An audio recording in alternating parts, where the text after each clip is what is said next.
Hello, Barry Winbolt here, to tell you why I think solitude is something we could all do with more of, and rather than trying to avoid it, we should actually be building it into our lives.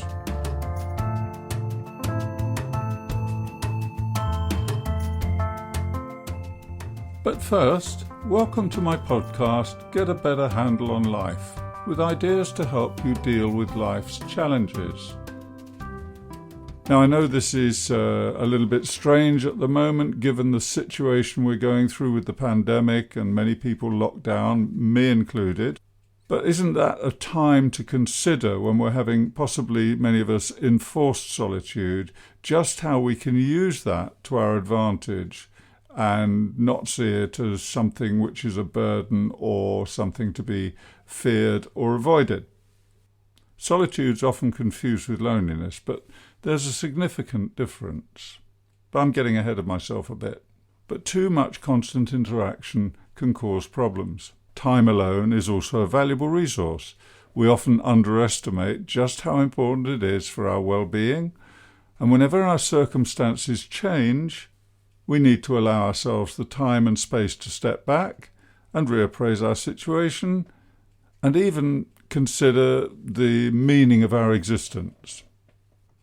I often refer to those moments when we need to step back, to take a moment of respite, as an opportunity to redraw our inner maps, to reconfigure our thinking a bit, if you like, to make sense, to find reference points in life, to adjust to the changed circumstances. We don't generally think of it in these high-flown terms, but that's what it is. But in a culture where relationships are given such importance, are generally considered to provide the answer to any distress, the idea of taking time out, alone, for ourselves, is frequently lost. But think about it for a moment. The instinctive reaction to the shock of loss or sudden change is to withdraw, to hide away, to heal ourselves. Now, we often don't do this with the less dramatic moments in our lives, but I maintain, and so do others, that it's really a much neglected aspect of our basic needs, if you like. The result of not taking time for ourselves we see in the build-up of stress in people's lives. We see the accruing tensions building up in us ourselves, but also in our relationships. We can become irritable, difficult to live with, and, well, you know the rest of the story. It affects us all differently. We all have our own ways of reacting to it. But look, I'm getting ahead of myself a little here, so let me get back to the plan.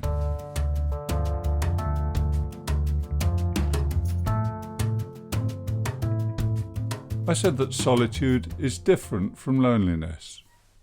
Now, we live in a culture, or in developed cultures, where loneliness is being called an epidemic, that more and more people are saying they're lonely. Now, I'm a bit suspicious about surveys that ask people if they've ever felt lonely, because A, pretty well everybody should have. If they haven't, there's something unnatural. Of course, loneliness is part of our lives from time to time. That doesn't make you sick or awkward or functioning badly or any of those things. Loneliness means that social needs are not being met. And probably that's why we feel lonely, so that we'll do something about it. The problem is it's a bit insidious because, can you be a bit insidious? The problem is it's insidious because it creeps in. The lonelier you begin to feel, it also affects your sense of self, your sense of self-worth. I'm avoiding the term self-esteem because that gets flogged to death all over the place. So if I start to feel really lonely, I start to feel withdrawn, and the more I feel like that, the less I feel like reaching out and solving the problem. So loneliness means that social needs aren't being met, whereas solitude is an active choice. By the way, if loneliness is a problem for you, I shall be dealing with that topic in a later episode of this podcast.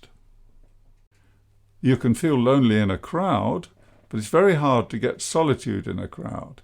You have to choose it. You have to decide to separate yourself, to sequester yourself, to go and sit quietly somewhere, typically speaking.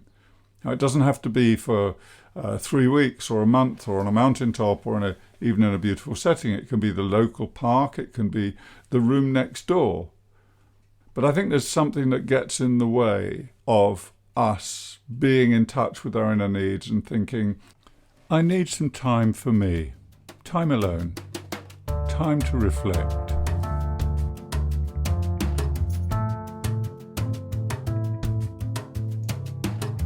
And that's something that gets in the way, is that there's a social stigma to being alone.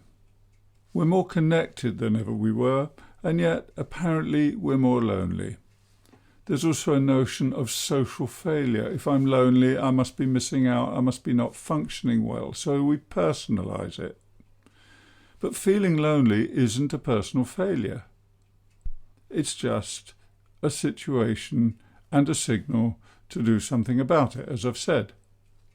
And it contrasts with the benefits of alone time.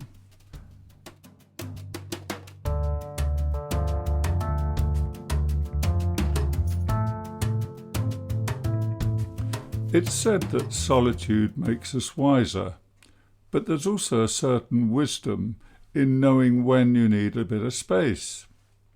Solitude's an antidote to stress. It helps restore mental balance.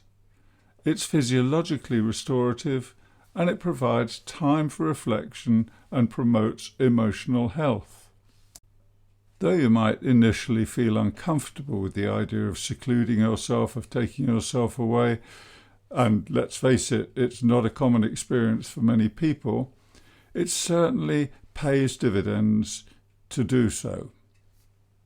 By the way, I'd like to mention a couple of books if you want to take this further. One is A Return to the Self by Anthony Storr. It's been out a good few years now. It's a good read, though, and explains a lot more about solitude in a lot of depth and gives a lot of examples from various people's lives. Another is a book I came across very recently by Erling Kagge. He's a Norwegian explorer, and he really speaks in very glowing terms about the ability to tolerate aloneness and silence. In fact, I'm going to try and arrange an interview with him for a later podcast because his book's so fascinating. That's Erling Kagge, Erling Kagge, and I hope I pronounced his surname correctly. And the other author I mentioned was Anthony Storr, Storr.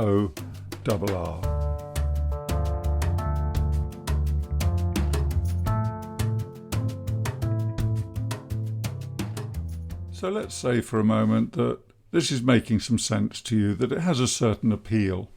Now, I appreciate you won't be able to get involved in any of these activities outside at the moment, but just take it in context that you might have to adapt some of these things to your current lifestyle. I've been speaking about solitude for quite a long time to my clients and groups and in my trainings, so the material I'm drawing on here didn't take account of the sudden changes in our lifestyles recently because of the pandemic. So how do you embrace solitude? I'm going to give you 3 ideas to get you started. But before I do, it's worth mentioning that, of course, there's no one-size-fits-all for this. Solitude is about an attitude.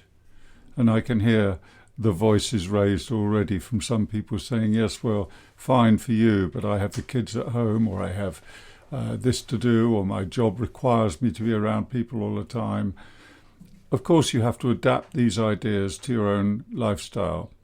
But surely that's part of the point of solitude, is that you have to make a conscious decision to separate yourself physically if possible, and if it's not possible to go away physically, then at least in your mind, in your attitude, and in your immediate surroundings. So as I said earlier, you might simply just go into the next room, having told the family and those around you that you will be taking 10 or 15 minutes, or whatever it happens to be, half an hour, to spend some time with yourself. You might actually use the time for painting, drawing, reading. Any calming and soothing activity that engrosses you is absolutely fine. Some people might find that their regular exercise regime or even running gives them the solitude that they would like. Others might have to design something into their lives.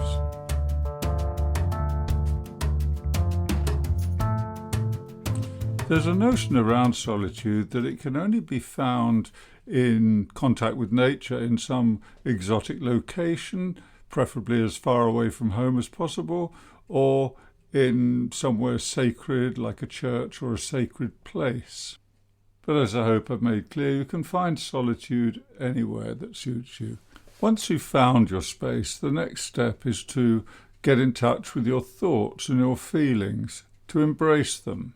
It can be quite intimidating, especially if you're not used to doing this, but they are just that, just thoughts. And the whole idea of finding solitude is to allow whatever happens to surface and to be more aware, more self-aware, and more aware of your thoughts and feelings. Ideally, with this type of exercise, you're not actively choosing to think about anything. You're more engrossed in what you're doing, allowing the thoughts, the ideas, the feelings to simply arise.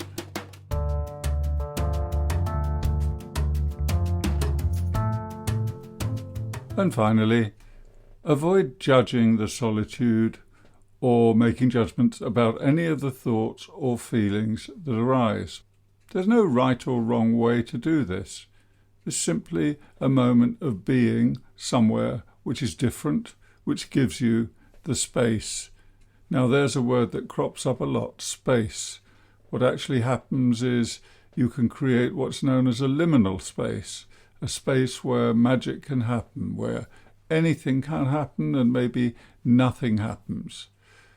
Your role is simply to be present, maybe notice what's happening to you, notice your thoughts and feelings, but there's no real requirement to focus overly on those aspects.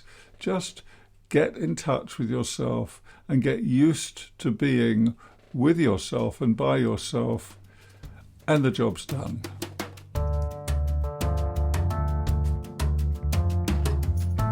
So in summary, I'd say look for alone time activities, be present wherever you are, sharpen your curiosity about where you are, notice your surroundings, and move towards who you are inside, at the same time as you're connecting with your surroundings. With practice, you won't even notice yourself doing these things, and you get more accustomed to the idea of spending time with yourself alone.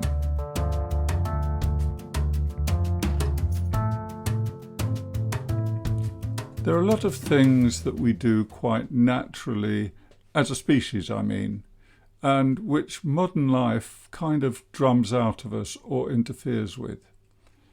Breathing is one. We're all born with the instinct to breathe properly with the diaphragm, but it's a habit that's easily lost, particularly when we become stressed, and we start to find ourselves breathing with the upper thorax rather than with the diaphragm. And we have to retrain ourselves by doing breathing exercises, yoga, or whatever. And another natural function that gets knocked about a bit by the pressures of life is our sleep. Again, we all know how to do that, but many people, up to a third, some surveys suggest, complain of less than perfect sleep. They don't get enough sleep. It's not that they don't know how to sleep, it's that something's getting in the way. And something gets in the way of our solitude. Before the Industrial Revolution, maybe 150 years ago, we'd have had a lot of alone time. For a start, we'd have walked everywhere unless you were extremely wealthy, and that wouldn't have been many people. You'll have spent time in church every Sunday because it was pretty well mandatory. There are all sorts of activities in our history that we used to do quite naturally, but which the pace of modern life deprives us of.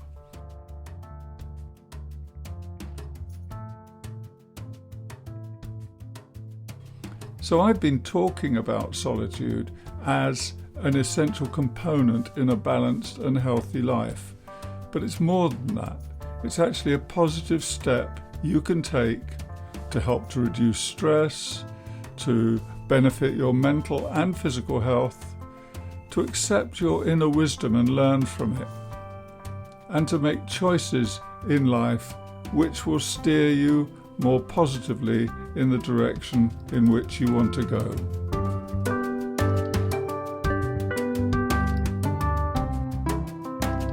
So this has been Barry Winbolt with ideas to get a better handle on life. I'm really glad you could join me. As ever, if you have any questions or suggestions for future topics that I might cover, just send me an email and I'll follow up in a subsequent episode. So that's all from me. Thanks again. Over and out.